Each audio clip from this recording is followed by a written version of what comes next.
What am I to do? Welcome to He Said, She Said Razor Branding Podcast with Michael Russo and Jaci Russo.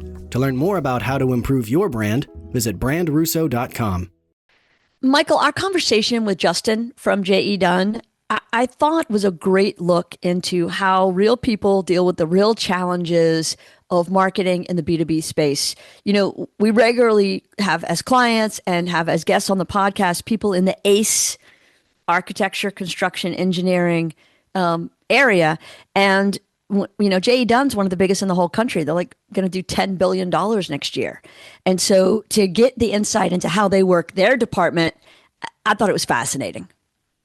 It was. And I think a lot of our guests over the past few years actually have been entrepreneurs, business leaders, things like that, which have been great. And this series that you've been booking lately has been marketing directors. And I think hearing it from them is just very insightful. I think seeing how they work and what they're doing across large companies, big staffs, small staffs, dealing with resources, and how they're executing their day-to-day operations, I think is very insightful. Yeah, 100%. So And he does it very well. And like I said, they have, like I said, it's not their first rodeo. They have a lot of experience in this. And yeah, like I said, when you start to hear their tactics and what they're doing and how they're not just using tactics, but they're also using messaging and good, profiling and understanding who their audience is, that leads to their decisions. That's a good thing. and yet they have the same struggles and challenges as everybody else. Yeah. So Yeah, that's always refreshing. y'all listen in and Justin will give you some insight on how to do things right. It's not always refreshing. It's refreshing to hear. That everybody has challenges. Just to hear the other challenges. I just didn't Yes. say it's refreshing that he has challenges. No, it's refreshing to hear that everybody Yes. has challenges. It doesn't Yeah. matter how big your department is. It doesn't matter how much budget you have. It's still a hard job. That's why we do this podcast, is so that people don't feel so alone with the challenges that they face. It's nice to know everybody else is going through the same thing. All right. So now you can say it. So y'all listen in and see what Justin has to say. To do when the day is through. Justin, welcome to the podcast. Thank you for having me. I really appreciate it.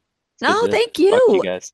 Look, we're excited. You know, we have had a lot of clients in the ACE industry, as they say, architecture, construction, and engineering, for those of you who don't play in that sandbox. And to me, you know, anytime we talk to anybody in the B2B space, which is where my heart is, we're talking about some complex niche challenges. Most of the companies that are in the construction space that we've had on, you know, they're going to have a couple hundred employees. They're going to do, you know, a few projects here and there. You guys are like the big daddies. Just for the purpose of our listeners, set us up for how big y'all are. So I work for JE Dunn Construction. We are the sixth largest domestic building contractor in the United States. So in 2025, we're going to do about $8.5 billion in revenue, and we have around 5,300 employees across 26 offices. Our headquarters is in Kansas City, Missouri. And this year we're celebrating our 101st anniversary. So last year was the centennial. Dude, that's awesome. Michael, you heard him say billion, right? Not million. Yeah, no, Okay. it's all impressive. Yeah. And so, you know, I know that a lot of marketers are listening to this and they're thinking, oh my gosh, you must have 200 people on your marketing team. I wish. So walk us through what your marketing team setup looks like. So we have, I guess ultimately at the end of the day, we have about 100 people that roll up to what can be considered marketing. Within the actual marketing group, I think we have 60 or 70 people. And then we have a creative services team, graphic designers, essentially. There's probably 8 or 10 of those people. And then we have a corporate communications group that has 5 to 7 people on it. Our corporate communications team is starting to grow. They used to be centralized at our headquarters, but now they're starting to have regional corporate communications people as well. And then we have a whole separate outside sales business development team that we work with in marketing that is maybe equal to our size, maybe a little larger. So We have a national marketing director, and then we have marketing directors in each of our um, 4 geographic regions, and then we have 2 non-geographic regions that are healthcare, where we service large healthcare clients nationally, and then the advanced facilities group, which is what I'm part of, which is industrial, semiconductor work, and mission critical data center work. So there's a marketing lead for each of those respective regions or business units. I That's hope that. so much. That's awesome. In all of that, though, I didn't hear videographers. And so I think what you do is so visual. What do you do without a team of videographers standing by at your whim? So we have a few people in house who are good at video and like doing video, and they dabble in video, but we do not have any full-time video staff, even for a company of our size. So we work with a lot of external video partners. I have a few that I work with within the industrial space nationally. Work with one here in Nashville, most recently on a large video series about a big project that we're building north of Nashville. It just so happens to be close enough for me to not have to get on an airplane and go to visit the project, which has been nice. Nice. But yeah, we contract out a lot of video work because video performs better on social than any static content.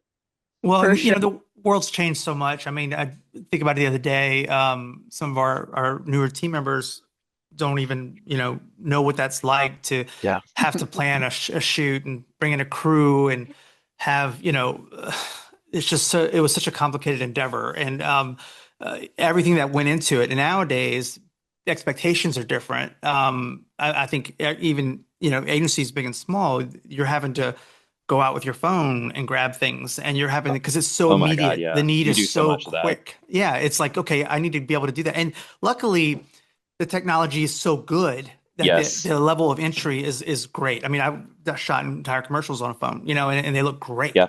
And with a little bit of sound engineering and some basic lighting, I think you can do miracles with that. That actually jogged my memory to something that we've done a few times. I have literally sent a $25 wireless mic from Amazon to a project team that is remote, where it would take, it would be a whole day effort for me to get to them and shoot a video. And I just need like 30 seconds here and there about something that they're doing. And I'll be like, here's this mic. It goes right into the lightning port or the USB-C port on your iPhone. Plug it in. It's seamless. You put the lavalier mic on somebody. It cancels out 90% of the wind noise on a project site. And then you just tell somebody to put their phone in, make sure you turn it sideways. Do not shoot it vertically. Thank you. And then see what you get. And most of the time it's worth using, because if you're using it for social, it's getting downsized anyway. So we've had good success with that. We've actually done a few projects where we've worked with our clients, and we've done a weekly video series to update everybody on what the progress was that week, and we call them inside scoop videos. And it's kind of a amateur, quick, throw it together thing that our project teams will send us raw footage, sometimes better than I would expect.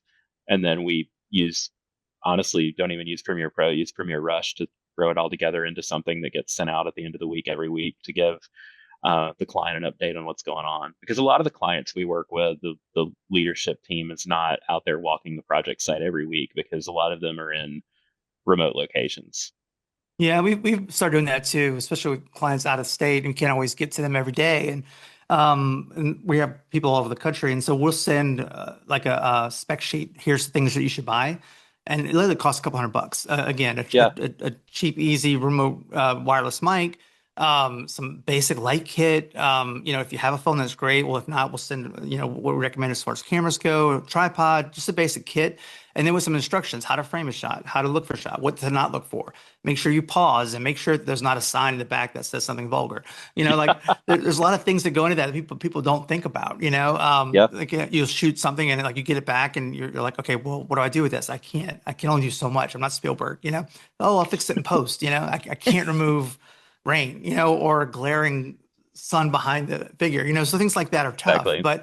But no, I just remember going out on photo shoots and sitting in a field for 3 days, and coming back and hoping that the footage was good because it was all on film, and sometimes it wasn't, and you have to go back out and pay for it again. And it was just such a long process. So it's easier, but it's harder. It's easier to use, but it's harder Hmm. sometimes because the expectations are so tough, and time is so tough. Yeah, it is. Yeah. Um, yeah, video is just one of the. There's always a video project going on in the background behind all of the day-to-day things that are higher on the priority list. And I love doing it. That's the thing. I actually love. I mean, I remember early in my career, I sat in these editing bays with these editors, and I got so frustrated because they wouldn't do what I wanted to, and they had their own opinions. And so I was like, all right, I'm gonna go teach myself. God, what was the first one? Final Cut. Final Cut. And Oh yeah, yeah, so I was like, I spent hours figuring that out, and I became my own editor, and I still like to edit video. I love it, and it's just so finding the time to do it. If I could sit around and do that all day, I probably would. But yeah, That's not what we pay the big bucks for, Michael. You're like the total creative director. So I need you I doing know. all things, not just playing in a video bay. So Justin, I know so much in the ACE space is around RFPs.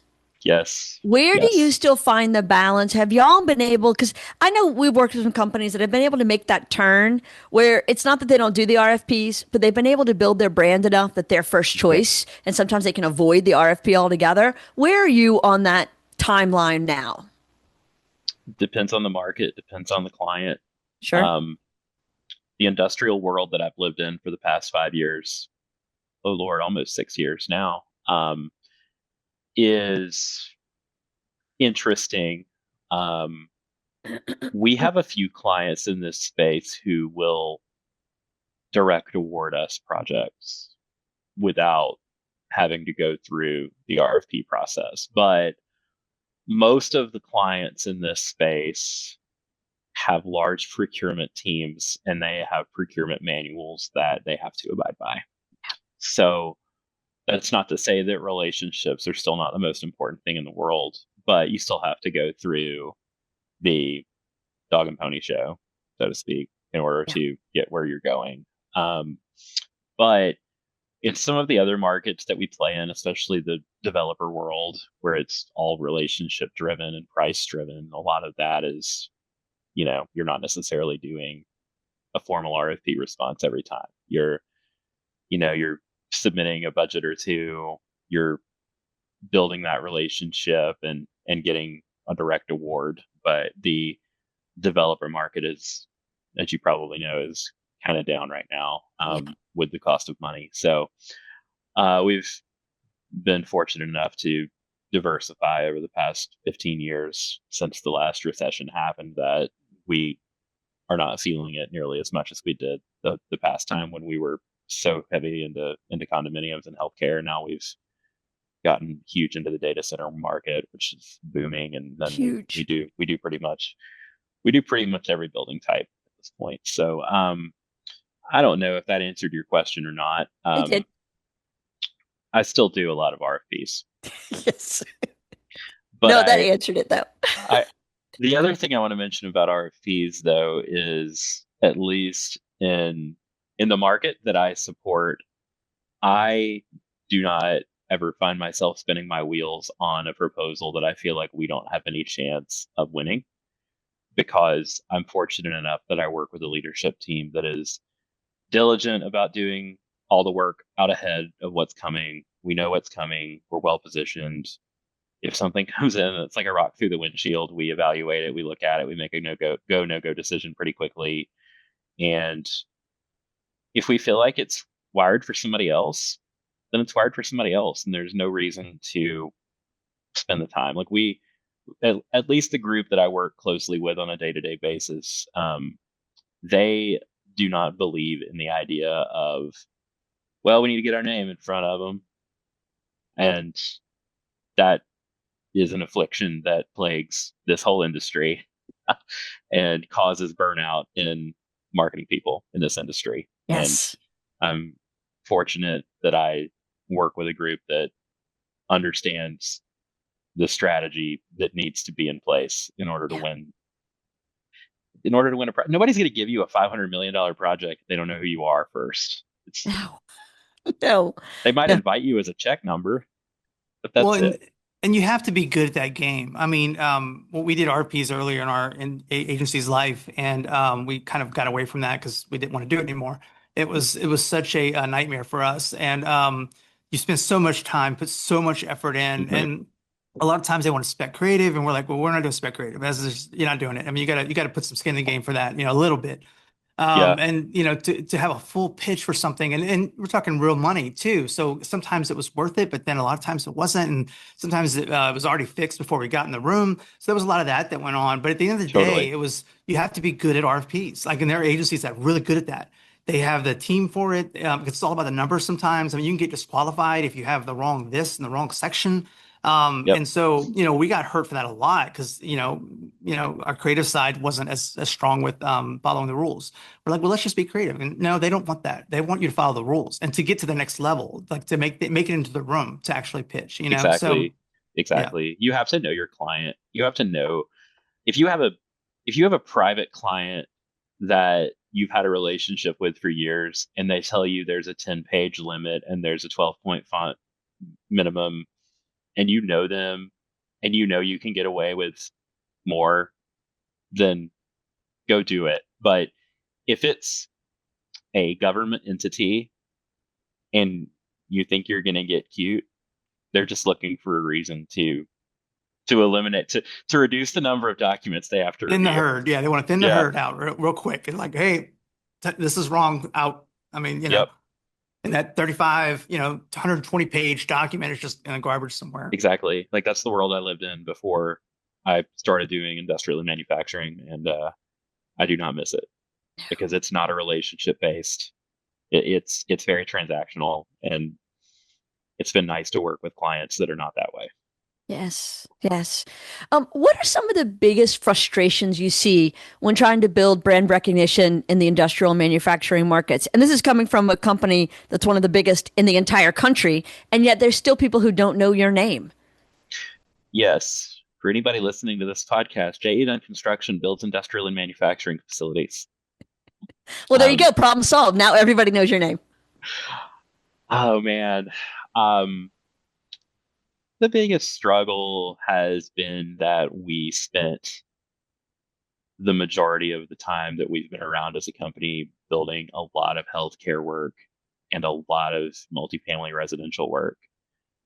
And in the background, we've been doing other stuff the whole time too, but only within the past, I don't know, 20, 25 years has industrial, data centers, life sciences, more complex type projects become a focus of ours. Directly within the industrial space, it's been harder to build brand recognition for a multitude of reasons. And I was thinking about this earlier, like what are the top 2 or 3 reasons? And I think one of them is that I like to compare it with healthcare, and my neighbor here in the office is my counterpart for the healthcare market. So they can go to a trade show and all of their potential clients are there. Right. If somebody asked me, hey, make a list of all of the healthcare clients that are out there that are possible, like I could probably do that in a day, especially with ChatGPT. I could do it really fast. Really fast, like 10 Um, minutes.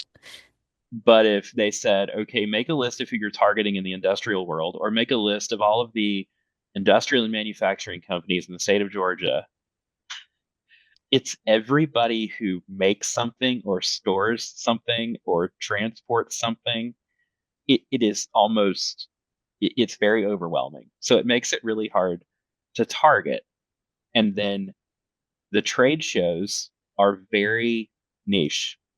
Like there's, like, for example, our company just attended the battery show in Detroit a couple of weeks ago, and it's the entire battery supply chain for electric vehicles mainly. But there's a trade show that's just for anode, cathode, electrolyte. There's trade shows just for those markets. And then kind of the same thing with industry publications. Whereas you have something like healthcare design and construction, there is not an industrial design and construction magazine where you can go get placements. You have to be really specific to, is it food and beverage? Is it logistics? Is it EV? Is it pulp and paper? And so you have to almost have a separate strategy and a separate list of targets for each of your sub markets. Whereas if you're pursuing healthcare work, well, that hospital system probably has a cancer center and it has behavioral health and it has an emergency department, but it's all under one umbrella. And I would think too, like with each of these projects, they're all big projects. And so they're not dropping every day. It's not like, hey, we're going to go add a wing, or we're going to build a new facility, or these are like milestone, life-changing projects for these companies. And so they're not popping up every day for them. Yeah. So when are they on the radar, The other thing that is crazy is how they're all code named.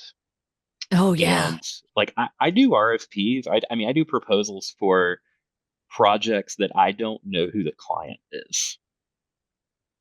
I mean, it could be Project Bob, and you don't know what state it's in. Nope. You don't know who the client is, and the RFP is issued by a company that is representing the client. And until you get to the next stage or you sign an NDA, we always have to sign an NDA anyway, but until you get to the next stage after the NDA, once you submit your proposal and then they call the list down, then you might find out who it is. So that's where your networks and relationships within this web become so important. So you get that information that other people may not have. Yeah. I mean, that kind of goes for, any industry to a degree, but there's just a lot of secretive stuff in these markets, and it's got to be hard though, because it makes it hard to target. Yeah, like but even the proposal itself, I think if you knew the project and knew what was going on, you would be able to change how you present yourself to them, or what you can bring to the table to help that project go smoother, or to be on budget, or to whatever it may be. But your kind of hands are tied with that, right? Oh man, absolutely. And then it makes it hard to staff. Because a lot of times preliminarily we're not always given information about, well, how big is it really, or mainly where is it, because where is it has a lot to do with how do you staff it or who can work on it. So there's a lot of times where we'll have a couple hanging out there that we don't always, I don't know the right way to say it. I don't want to say we don't know how we're going to staff it, because we always know how we're going to staff it. We don't go after stuff that we can't staff, but it's just waiting to figure out where it is and who it's for and how big it really is before you can back into what the staffing will really look like. It's incredible how much time our operations staff spends on just planning for staffing on projects. But just to summarize, it's really hard to target in this market, and it also kind of goes against everything you're taught in marketing in this space. That I feel like I'm refuting myself to a degree in what I just said, but you have to do everything you can to get out in front of opportunities. But then you can have I could have something land on my desk next week that we don't know a thing about right now, that somebody that we have a great relationship with refers us on, because it's so important that people are speaking highly of you in rooms that you are not in. And then it shows up, and our friend who is the architect on it put us on the list, because they're usually involved before we are. Right. And then it becomes very well qualified lead that we had no idea existed a week before. That's happened. We've won projects that way. Right. Well, and I think that goes back to the work you're doing to build the relationships, which Yep. brings me to my next question around thought leadership. How do you, because you don't know who's necessarily the client, you don't know necessarily about the projects. So, what's the focus on getting in good with the architects, the designers, the Yeah. engineers, all the other pieces? Screw the clients. They're your last concern. You need to be buddies with everybody else on the project so you can come in with them. Yep. That's so true. So much of the work that we end up with in this space is because of the relationships we have with economic development, site selection, architects, engineers, a lot of people who get involved before a contractor is hired. Although we've started to move more up market, and thankfully we've been involved earlier and earlier. But um, we spend a lot of time with those people. We go to conferences with those people. We entertain them, take them to play golf, take them to dinner. Um, we actually work on joint thought leadership with them. We do video campaigns with them. Um, so we try to put ourselves in a good position where we can share information back and forth with the some of the top players on the A&E side of our industry. And we we try to use our thought leadership as true thought leadership and not an advertisement for JE Dunn. We don't we're not out there beating our chests about how great we are. Um, we find the way that we approach thought leadership is we look at the pain points that our clients and our architecture and engineering partners are telling us exist, and we try to write or make video content around how to solve those problems. And then we try to target it accordingly, but that's the really hard part. For sure it is. I mean, it has to be because you've got a lot, you got to keep the RFPs going out while you're building the relationships and then finding whatever's in that middle that you're missing. So, switching gears a little bit, you've got a background in journalism. How has that shaped the way you approach storytelling and communication in such a technical industry? So I have a journalism degree. I actually have a newspapers degree, but I never worked for a publication. Um, I've been here ever since college. So, but I always remember the importance of being able to say more with less. And there is a book that we all here at JE Dunn have read in the marketing group called Smart Brevity. Okay. And we all subscribe to that mentality, taking something that is very technical and trying to make it simple enough for your grandma to read and make sense out of it. Right. That's easier said than done. We Mhm. do a lot of industrial manufacturing work as well and around the country, and especially in the technical technology space. It's hard to tell people off the ledge. You because I believe in the same thing. Yeah. Work big or small. You get to the lowest common denominator, and usually it works best. But Yeah. and being a translator for them. But then they'll come back in with their subject matter experts, and they're like, "Well, I got to say this, and I got to do I that, and know. I got to do that," and all of a sudden now you're back to this a lot of fat on the bone, and you have to kind of go back in and try to like, look, Yeah. hey, this is all good stuff, but nobody's going to read it. Like, nobody's going to see it. I mean, our attention spans, no matter who you are, even if you're, a very, very smart person, very high powered, you only have so much time in the day. So you're skimming through things, you're a headline reader, and how do we grab them in those areas? So yeah, it's a constant challenge. We definitely try to have headlines that grab people. Um, I don't want to just have project approach as the headline in a proposal. I want it to be something that's more engaging than that, at the very least. I will say that we try to practice brevity and saying more with less, especially on preliminary, shorter form qualifications type documents where we're introducing who we are as a company. And then when you get to the proposal stage, you kind of have to know who your audience is, because there truly are some clients out there who crave that level of detail, and Mhm. they will score you lower if you don't provide that level of detail. And I still put things in proposals to this day that some of the more technical people on our team write that I don't fully understand what it means, but they know the client well enough and they know what the client is looking for well enough that I trust that what's going in there is valuable. And we continue to be told that it is.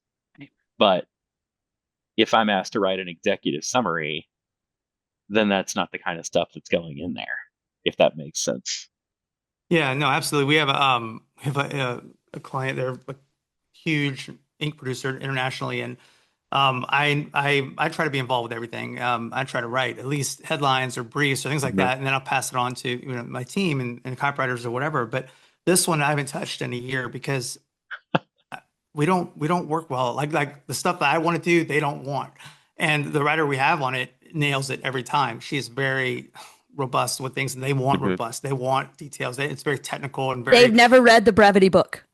No. And their stuff works for, they know their audience and we know them and we know their audience and it works for that. But I knew there was a time that I'm going to stop pushing against the grain. Like it's just not what I want. It's not what they want. And so she does it better. And so, like I said, there's a lot of things I'm reading through and I'm like, sounds good. I can't tell you if it's right or wrong, or it sounds good. So let's just, if they're happy, we're happy. Clients are happy. Let's move on. I understand. Hate to, I feel bad sometimes letting it go, but I know that that's what they want. The struggle is real with that because I get that all the time, and I'm looking through it like I don't know what you want me to say. I kind of understand it. It makes sense to me, but I don't live in that world every day, and so I'm like, well, let's do this, and like, nope, we want it this way. And I'm like, all right, well, let's just go with it. Yeah. I do have a question too. Like whenever with a company the size of yours, with so many communications, so many hands in the pot. Is there a time during the year that you do a reset, or every couple of years where you're like, hey, let's rechannel, or let's move this way or pivot, or does it happen more frequently than that? Oh man, that's a great question. Hey, hang on a second, Jackie. Did you hear him? Say it again. He said that's a great question. Yes, I want to get it on tape. It is. No, so, it has been noted. So in the 250 episodes, Michael has one. That's a great question. It's marked in the ledger. I'll take it. Thank you, Justin. I'll send you my Venmo. Do you mean as the company as a whole, or just within our marketing group? Really both. I mean, like does the company look at it from that perspective? Hey, we're going to change our theme, our messaging, our focus, and then internally, how often does that, as far as campaigns go, and individual or just a thematic take on things? So, as a company, we run on a 3-year strategic planning cycle. And then that's a really high level strategic plan. And then everything that every department plans is supposed to work in support of those strategic planning criteria. There's usually 6 of them. And then within marketing, which I'm more qualified to talk about, we have a marketing plan that is for the whole company that is updated every year. And then each region or business unit has a marketing plan that works in support of the national one.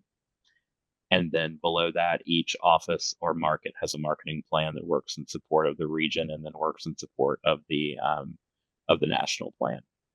And then we tend to look at our key messaging pillars and that kind of thing every 2 to 3 years and update them and make sure that they're still kind of the right things to be hitting on. Try to make sure that our messaging pillars are at least subtly mentioned in everything that's going out the door. You can't cram them all in, but at least 2 or 3, like resolute responsibility, right tools, right people.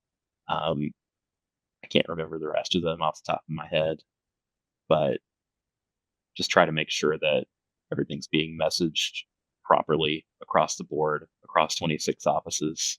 Mm-hmm. I hope that answers your question a It little does. bit. It does. And I'm sure that there's also the fires that are popping up all around you all the time that you have to react to and Yeah. modify and adjust. Yeah. It's fun to do a marketing plan in January or February and then not look at it again until July and be like, oh, I actually did do most of that stuff, just not in the order that I said I was going to do it in. Yeah, that's a problem. But we'll do this thing. We have a razor branding assessment that we do usually with a new client from scratch, and we'll go through, and it's very detailed. It's months of research and development and all these different things, and we come back with this really robust report and engagement. And sometimes it'll be 3 or 4 months in, and Mhm. we're jumping into the deep end of the pool, and now we're really seeing what's going on and meeting immediate needs. I'm like, man, we have this plan over here. We need to get that back into play. And it's really hard to do that sometimes because the world doesn't stop, Oh and my there's God, no it totally reset. is. Yeah. It's such a balance between the daily grind of proposals, which are always there, and then the random, we just get a lot of random requests. It's kind of just people bring marketing things, at least here in our industry, that they don't know what else to do with. So all the conference planning and event planning and presentations for leadership, um, just like the most random request. Like I still order a lot of swag, a lot of promo items, like banners for job sites. And then there's all of the more what I would consider to be true marketing, research, planning, campaigns, thought leadership, and that's just the strategy. And then you have to figure out how to execute on all of those pieces that hmm support those respective campaigns. Do you feel any, depending, I know you threw a lot of names out there early that are involved. Um, is there a central brain that operates from a marketing perspective? Or you have a bunch of brains that all work together? Do you mean one person who's in charge of? Yes, like a master creative director or some creative lead that's above everything, a Like, strategist or something like that. we have a national marketing director, Okay. and she's amazing. She's been here for a little over 5 years, and she is not from this industry, which really has changed the way that we look at things. She was in B2B almost her entire career, but I would say that for most of the time before Mary got here, we marketing equaled proposals. We were the proposal factory, and we weren't thinking about how do you get way higher up in the funnel. How do you change the buyer behavior such that they start to think about you a lot earlier? And that has been an adjustment for a lot of our marketers here to not just grind on proposals all day and go home. There's definitely a secondary ask of how can you better position us? How can you work with our communications team? How can you be proactive about submitting things that can go on social media and working with your local people or your market people, your market leadership to better position. And the RFP is just a step in that whole journey. So I think we've moved from years and years of being in a sales support function, which is what it was when I first started here in 2010, to now we're moving in the direction of a more business essential partner. This is the only industry that I know of where marketing does not, most of the time, does not directly drive the direction of a business. The direction of these businesses in the ACE industry is usually driven by an operator. So, how can we partner with our operations leadership to make sure that the messaging that is going out there is what makes sense from a strategic marketing perspective? Yeah, and I mean that's so true, and we struggle with that as well with larger companies, trying to get everybody involved and Mhm. saying, look, we have, maybe a leader of a company that's more visible and they have tons of thought leadership out there. It's like, how do you lean on that? How do you leverage Yeah. that for your own existence, and to not just sit back and say, oh, we have a marketing team, they're going to handle that, and I'm going to do what I do. No, man, when they're involved, that's when the magic happens. When there's real communication and real involvement, Yeah. you can really move the needle. So yeah, definitely. Yeah, it's so critical for us to be talking to our seller doers and our actual client solutions business development team on a at least weekly basis and be like, what are you doing? Who are you talking to? How can we support that? And then you have larger campaigns in the background that are larger, more overarching, longer term, um, targeted stuff. But it doesn't have to always be, well, I'm having lunch with this guy, I need a brochure. Like that's the default. And you have to question that and say, okay, well, we have that, but we also have this entire library of content that you could email to them beforehand. And you could say, I was thinking about what your needs are. Here's 2 or 3 things that I thought you might be interested in. Even if it's not content that we produce ourselves, just Mhm. to keep them thinking of like, how can we help you? Or how can you keep up touch points? Here's an article I found that I thought was interesting for what your company does.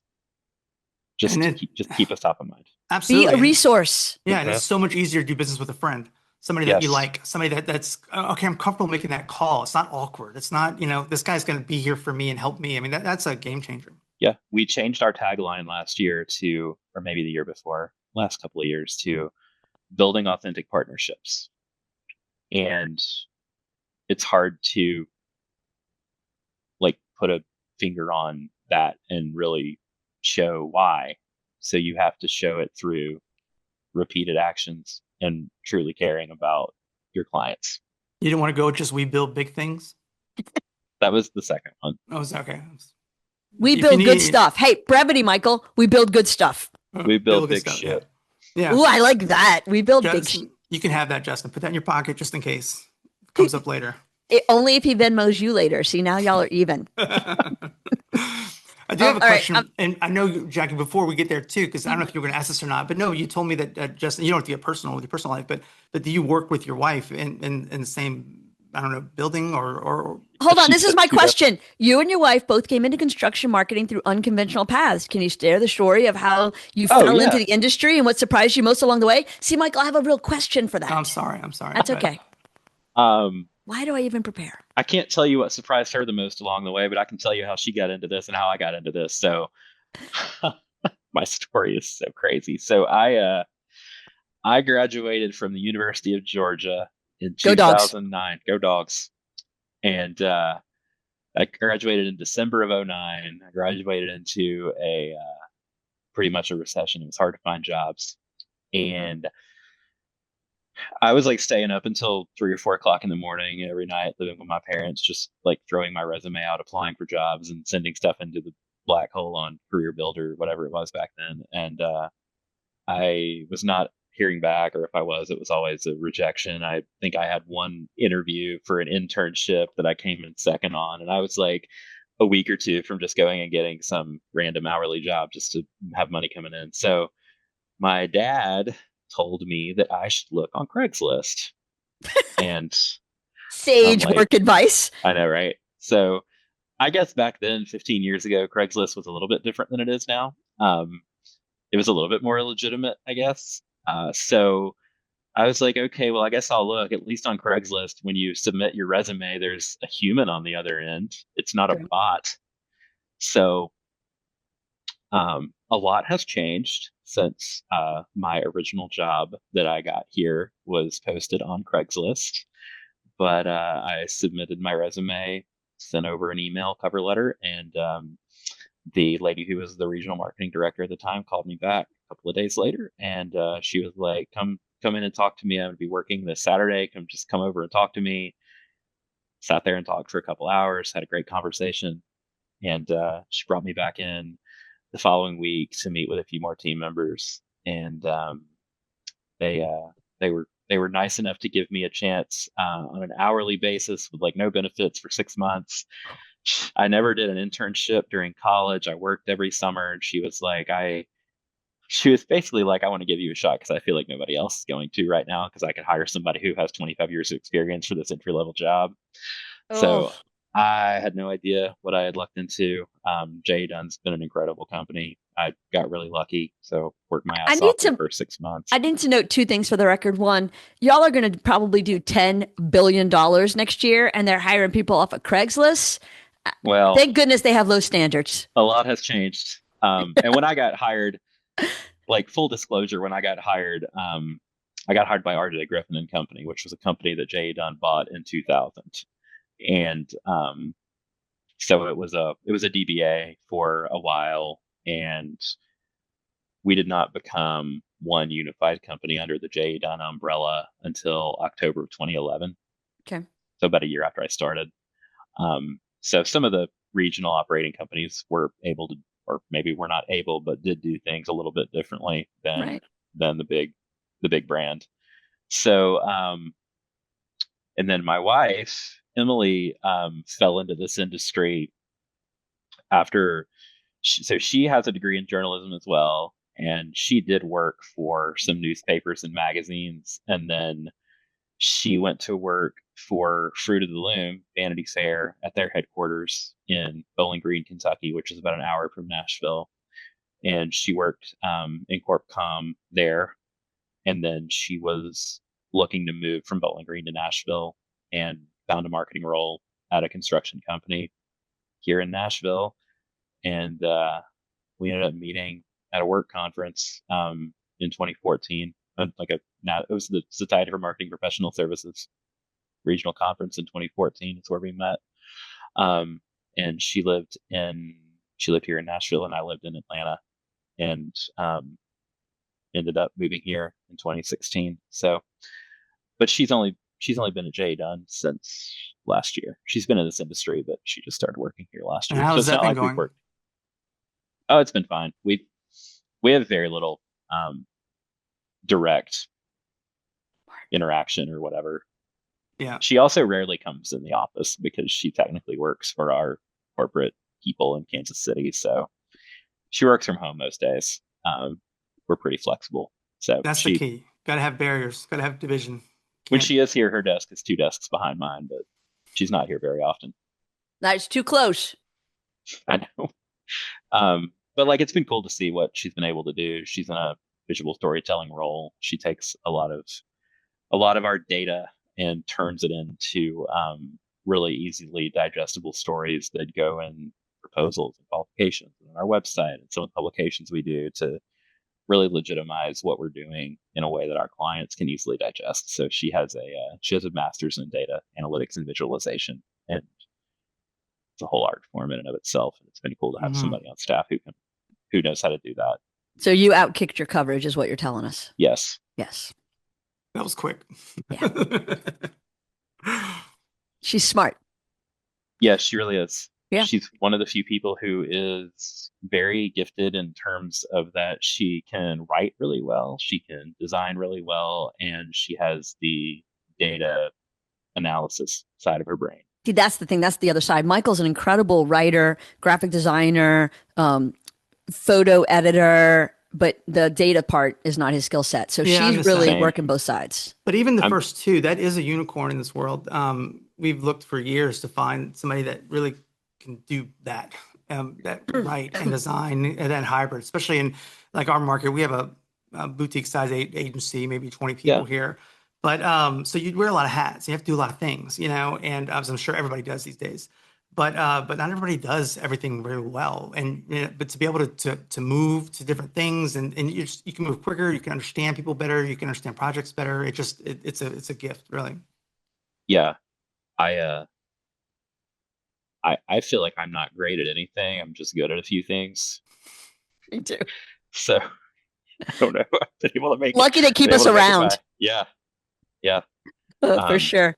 All right. I'm shocked that I'm looking at the clock and realizing it's been almost an hour. But before we wrap up, I want to just kind of touch on, one specific campaign that you and I talked about in the pre-interview. Yeah. Which is around direct mail, because everybody's direct mail's dead, but y'all are preparing a big direct mail campaign. Talk to me about that approach. You might want to re-record this part because we ended Okay. up going a different route. We're not doing direct mail Oh. anymore. No, it's fine. I like that too. I like when people change direction. Tell me your thought process on that. Basically, we got on a few calls, few meetings, and kind of said the same thing you just said about direct mail being really difficult to pull off. And like, I was just like, what happens when mail comes to your house that you don't want? You don't have any like, does, or does it even make it to you, or does like your kid throw it away? Right. Or think about if you get mail at the office, like what happens to it? It gets maybe left on your desk, maybe it never makes it to your desk if it goes to the mail room.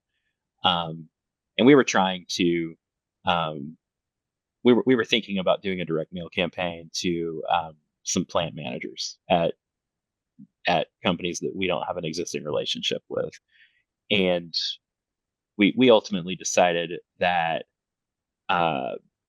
it would fall on deaf ears, so to speak. It would never make it to the right person. Plant managers are incredibly busy people. They work crazy hours, probably would never make it to their desk. It would be an incredibly large expense. So we ended up going a different route. We're going to try to start small, and this is specific to our Kansas City office, but we are going to try to organically create an industrial and manufacturing networking group in the Kansas City office or in the Kansas City market, because it's such a large space, but there are not really a lot of dedicated industry organizations. There's not a place where people are having conversations about it. There's not a place where, at least that we've been able to find, where a plant director for a paper plant is talking to a plant director for a food and beverage plant.